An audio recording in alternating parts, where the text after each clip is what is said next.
सत्यानाश हो जाए, मर जाए, हाथ टूट जाए, पाँव टूट जाए, ऐसा करने से पहले तुझे ये क्यों नहीं हो गया, वो क्यों नहीं हो गया, और अल्लाह ना कर उसके साथ ऐसा हो गया, जिंदगी भर आप ही ने रोना है। अस्सलामुअलैकुम दोस्तों, आज बच्चों के बारे में बात करनी है। हम लोग अगर चाहते हैं कि हमारे बच्चे कॉन्फिडेंट बने और अच्छे इंसान बने, सक्सेसफुल बने, तो उसके लिए सबसे पहली बात हमें उनकी बातें ध्यान से सुननी चाहिए।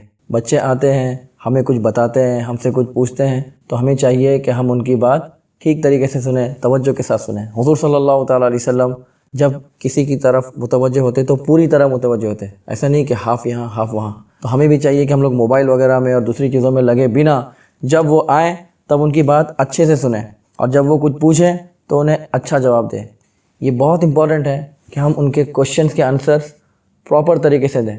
या तो हम जानते होंगे या तो हम नहीं जानते होंगे। अगर नहीं जानते तब गुस्सा नहीं करना चाहिए, उन्हें बताना चाहिए कि इंशाअल्लाह हम फ़लाँ स्कॉलर से या इस फील्ड के एक्सपर्ट से मुलाकात करके इसका आंसर ले लेंगे, या इसका चैनल देखकर इस तरीके से जो है हम लोग इसके बारे में ज़्यादा मालूमात ले सकते हैं। अगर हमें मालूम है और फिर भी हम उन्हें नहीं बताते, गुस्सा करते हैं, तो ये तो और बुरी बात है। हो सकता है कि इस लेवल पर उसकी समझ में वो बात ना आए, तो हम उसे एटलीस्ट इतना बता दें कि अभी आप इतनी क्लास में हो, जब आप इतनी एज के हो जाओगे तब आपको इसका आंसर हम लोग बता देंगे, या तुम्हें खुद ब खुद पता चल जाएगा। अभी आप ये 1 2 3 4 चीज़ों पर फोकस करो। लेकिन अगर हम लोगों ने इस तरीके से कह दिया, बस मैं बोल रहा हूँ ना इसलिए करना है, बोल दिया तो करना है, कह दिया तो करना है, तो ये जो मेंटालिटी लाएगा बच्चे के अंदर, वो सही नहीं होगी। एक तो ये कि वो आपके ख़िलाफ़ बुरा सोचेगा, और उसे ख़ुद को पता होगा कि अब शायद बाप को या माँ को आता ही नहीं है, इसलिए वो मुझे इस तरीके से इग्नोर कर रहे हैं, झिड़क रहे हैं। दूसरी इंपॉर्टेंट बात यह है कि उन्हें अप्रिशिएट करें। दिन में बच्चा कितने सारे काम करता है जो अप्रिसिएशन के लायक होते हैं, तारीफ़ के लायक होते हैं, लेकिन हम लोग 10 कामों में से, 50 कामों में से जो 1 2 काम उसके ऐसे होते हैं कि जिस पर हमें बुरा लगता है, हम लोग वहाँ पर तंबी ज़रूर करते हैं, उसे बुरा भला ज़रूर कहते हैं कि ये क्या कर डाला, ऐसा क्यों कर डाला। और जब तारीफ़ की बात आती है तब हम लोग खामोश रहते हैं, ज़्यादा कुछ बोलते नहीं हैं, हाँ ठीक है। ऐसा नहीं करें, बल्कि जो काम उसने किया है, उसकी राइटिंग अच्छी है, अप्रिशिएट करें। अगर उसने कोई चीज़ याद कर ली है, मेमोराइज़ कर ली है, अप्रिशिएट करें। ड्राइंग अच्छी है, अप्रिशिएट करें। सच बोलता है, सच बोला है किसी बात में, अप्रिशिएट करें। ये अप्रिसिएशन इंशाअल्लाह उसके अंदर कॉन्फिडेंस लेकर आएगा, और वो आगे भी जाकर जो है यही चीज़ें अपनी आने वाली नस्लों में जो है पास करेगा, उसे पहुंचाएगा। तीसरी चीज़, कभी भी जो है बच्चों को कंपेयर ना करें दूसरों के साथ, वो दूसरा बड़ा हो या छोटा। बच्चे ने कोई काम किया है तो आप उसके काम को देखें और उससे 1 to 1 बात करके जो है, जो भी उसमें आपको इस्लाह करनी है, जो भी रेक्टिफिकेशन करना है, जो भी गाइडलाइंस देनी है, वो उसे दें। किसी और के साथ में कंपेयर नहीं करें। उसे बताएं कि इसको इस तरीके से 1 2 3 4 तरीके से करते हैं। हाँ, किसी के काम से कंपेयर कर सकते हैं। देखो, इसको जो है ये बनाने का तरीका जो है, किसी ने मेथोडोलॉजी को जिस तरीके से यूज़ की है, तो अब उसे बता दें कि इस मेथोडोलॉजी से इस काम को करेंगे तो इसमें और निखार आएगा और अच्छा होगा। लेकिन दूसरे का बच्चा, वो बच्चा इतना अच्छे से करता है, वो कैसे पढ़ता है, उसको कैसे आता है, तुम क्यों नहीं कर सकते, ये सारी बातों में जो है कोई माना नहीं रहता। ये सारी चीज़ें उसका कॉन्फिडेंस लेवल जो है वो डाउन कर देती है, और उसे बताती है कि मेरे माँ बाप दूसरे बच्चों की कदर करते हैं, उनकी वैल्यू करते हैं, लेकिन उनकी नज़र में मेरी खुद की जो है वो कोई वक़ात नहीं है, मेरी खुद की जो है कोई वैल्यू नहीं है। चौथी और बहुत इंपॉर्टेंट बात, अपने बच्चों के लिए कभी भी बुरी बात ना कहें, ना उन्हें बद्दुआ दें और ना उन्हें क्रिटिसाइज़ करें। ये नालायक, लायक का जो लफ्ज़ है ना, इसे तो अपनी डिक्शनरी से पूरी तरह निकाल दें। कभी भी ये नहीं बोले कि तू इस लायक नहीं है, तो कभी ये कर ही नहीं सकता, तो आना ही नहीं चाहिए, ये करना ही नहीं चाहिए, ये सारी बात भी ना करें। और बद्दुआ कभी नहीं दें। औरतें ज़्यादा देती हैं बद्दुआ, सबसे ज़्यादा प्यार भी माएँ करती है, लेकिन बद्दुआ भी उनके मुँह से निकल जाती है। सोचें, अगर कभी कबूलियत का वक्त है और उस वक्त में आपकी बोली हुई मुँह की बात जो है वो कबूल हो गई और उसके साथ वो हो गया, आप तो कह रहे हैं सत्यानाश हो जाए, मर जाए, हाथ टूट जाए, पाँव टूट जाए, ऐसा करने से पहले तुझे ये क्यों नहीं हो गया, वो क्यों नहीं हो गया, और अल्लाह ना कर उसके साथ ऐसा हो गया, ज़िंदगी भर आप ही ने रोना है, उसी को आप ही को संभालना है, क्योंकि आप सबसे ज़्यादा प्यार भी उसी से करते हैं। लेकिन आप अपने इमोशन पर जो है कंट्रोल कर ही नहीं पाते।